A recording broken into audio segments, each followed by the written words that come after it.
good spot to be in. So I guess we'll just jump into the topic for the week, which is. Sorry, we just ate really fast to make sure that we got my raw milk. Make sure that we got here on time tonight. I guess we'll just start off with the topic for the week, which is the spring flush. And so why don't we just start off super basic for people who aren't super familiar with grazing terminology. What even is the spring flush, and why should we care about it in the first place? You know what I mean? Mm-hmm. Do you want to? Sure. So what's the spring flush? When we reference the spring flush, we're talking about the span of 2 to 3 months from when the grass starts growing to when it starts to go into the summer slump, when temperatures start to get real hot, it starts to get dry, and the grass growth shuts off. So in that period of from here in Rucker, Missouri, it's April 7th to 11th is when we usually start growing grass through, I don't know, maybe July 1st. It depends. It depends on the year. Yeah, that's like kind of the window we're talking about when we're talking spring flush. And what happens is the grass has a tremendous growth. There's like crazy amount of biomass that's grown and exploded. I think it's like the most grass in like any time period is going to be growing in the spring flush compared to the rest of the year. Yeah. So like it's really important to manage through correctly, because it really has an impact on the rest of your year, both in the growing season and in the non-growing season. So and it has a disproportionate impact on your animal's health as well. Yep. So we'll get into all that, but I guess like the question is, right, like what? Okay, so the grass starts growing right in the spring, but like when is it safe to graze? You know what I mean? Because there's a point in which like you can jump the gun and you can be too early on that spring flush, and that's gonna hurt you for a whole variety of reasons further on down the road. But I think what you really need to be concerned about is just looking at the height of your grass and looking at the temperatures you've got going forward for the next week or two, and what the weather's sort of looking like. And if it looks like, yep, we're gonna get some warm temps, the grass is definitely growing.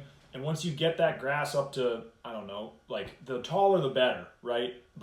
And so it's this delicate balance of, if you're managing your stockpile at the end of the winter, it's trying to sort of still have some stockpile forage left in the spring when like the grass starts growing, so you can buy time for let that grass get up, I don't know, 6-8 inches minimum. And then start grazing it. Don't start grazing it when you see tiny little 2 inches of grass. 2 inches of grass, because you hit that, and then you're going to be setting those plants back significantly for that big jump that you were just talking about for the spring, which then sets them up well for the rest of the year. Another advantage to having the stockpile left over is when you've got stockpile in the spring flush, that new tender grass that's growing up is really high in protein, but not high in a lot of energy or carbohydrates.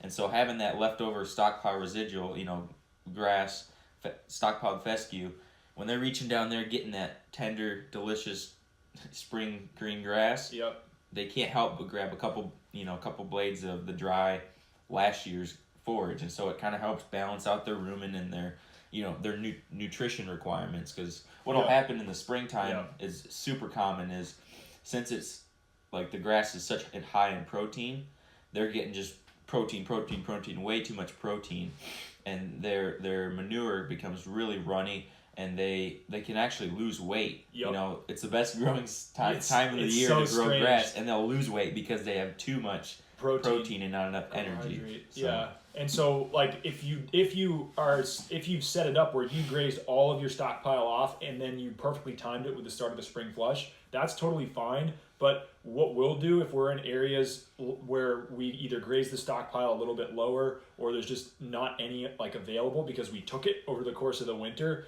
in that super high growth period during that spring flush, we'll actually unroll a partial bale for the mob. And what's funny is they'll actually, even though they have so much grass, they sort of understand oh, my stomach kind of hurts. And they go over and take a couple bites of that dry hay, and it definitely sort of helps settle things down. And it's not just animal performance, so you actually can run into some serious health complications with grazing the spring flush. One thing is it's really a good time to make sure that your animals are getting an adequate amount of manganese. Manganese, or it's not magnesium. Is it magnesium? I don't know. It's Mg in our mineral feeder. I think it's manganese.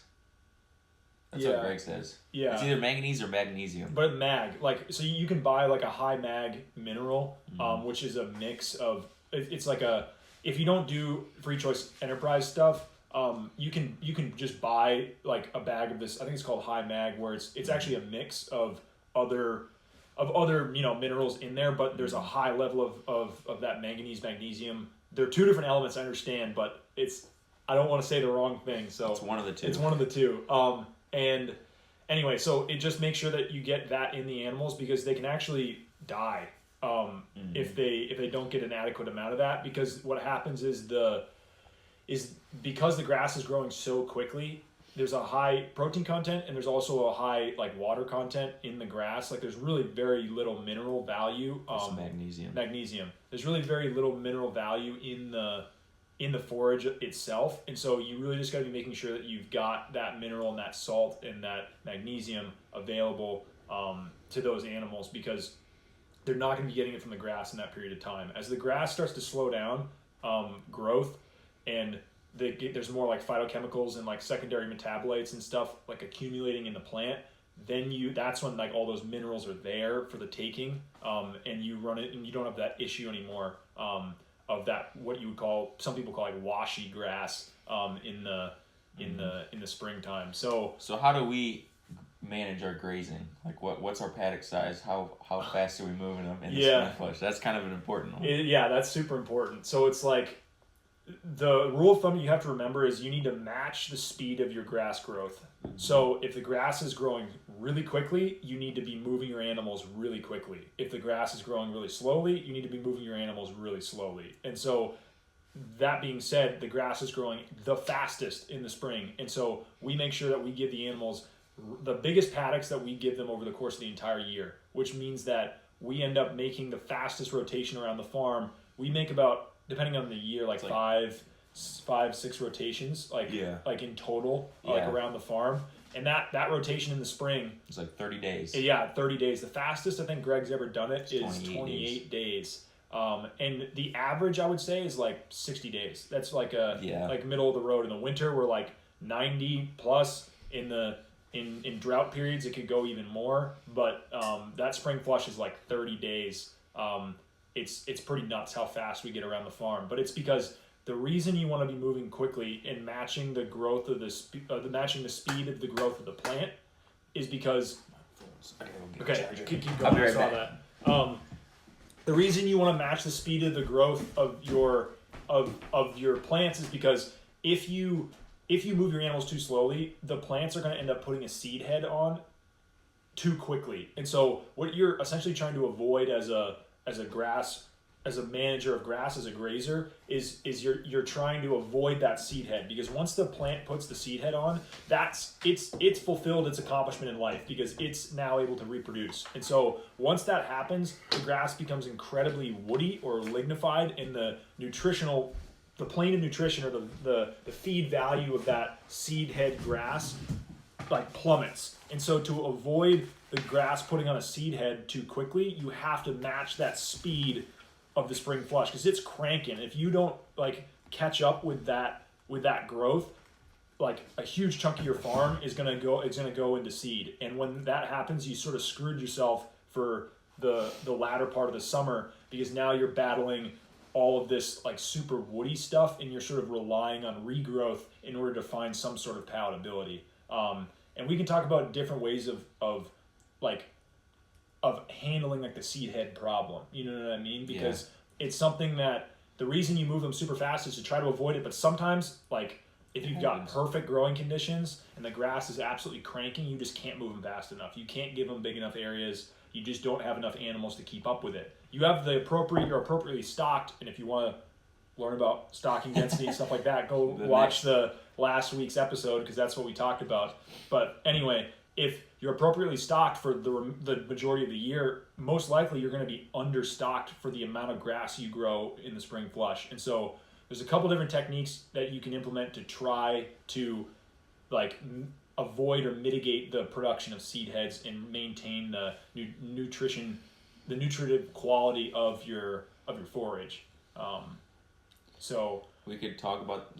We've got a lot of questions. You want to just dive into the questions? Let's just finish the thought though. Let's finish the brush hogging or. Well, yeah. So like one option is you could clip parts of your pasture that are getting away from you. Mm-hmm. So you pull your brush hog up really high, so you're just taking off the seed heads basically, or the tops of those plants that are about to go to seed, and that will knock it back, and then it becomes more palatable. But the thing you have to be careful of is you never want to do that in front of your animals. So wait for your animals to go through. They're not going to eat it all because you're giving them that huge paddock. Remember, they're not going to eat all the forage. Mm-hmm. There's going to be a ton left standing.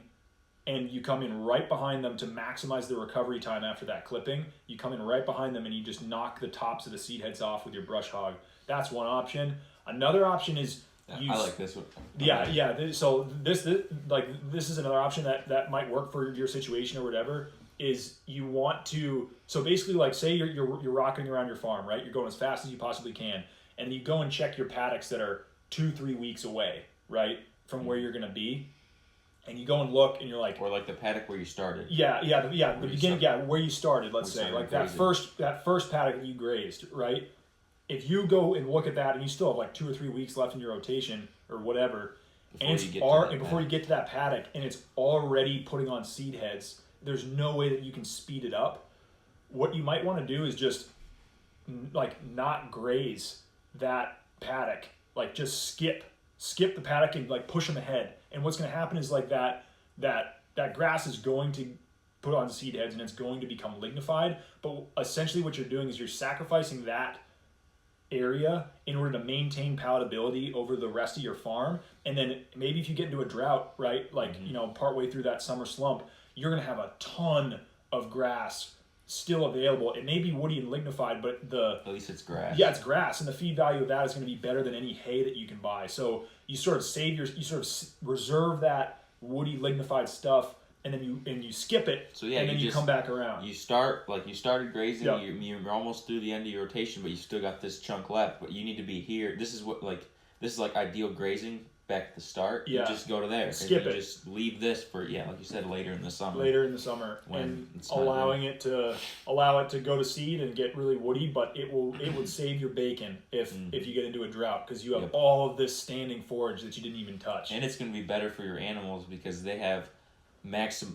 You're able to keep the forage at the palatability that's like perfect for their nutrition requirements. Like they're not eating too woody of grass, and they're not eating too tender of grass. It's like just right. So, exactly. And if you're in an area that has a lot of fescue, like Kentucky 31 fescue, the other problem with the seed head thing is that the endophyte, right, the toxic endophyte concentrates in that seed head. So if your animals are eating a lot of seed heads because you let it go to seed, you're going to see a lot more fescue toxicity in your animals. So it's just another layer of you really got to try to avoid putting on those seed heads. And we had areas of the farm because we had a crazy spring last year. Yeah. We had areas of the farm that fully went to seed. Yeah. And you just sort of give them big areas and you graze through it. And that regrowth that comes back up is just nuts because it's insulated almost from like the elements by all that woody dead standing stuff. You just get incredible biomass in that regrowth, which is super cool to see.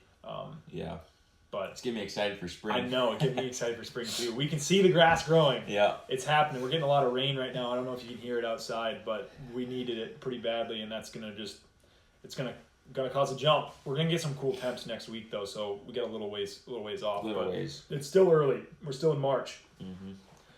All right, that was probably the shortest like speed run. I don't know. It was pretty good. It was 15 minutes. Oh yeah. Maybe usually we go for like 20-30, but like if you say there's a bunch of questions, there's a few questions. We can prioritize some of that, and I'm sure people might have already answered some of them. Keep cranking with them, but that's in a nutshell. That's like what you need to be. So to recap, let's do that. To recap, right? Spring flush is when that grass is growing faster than it ever will in the rest of the year.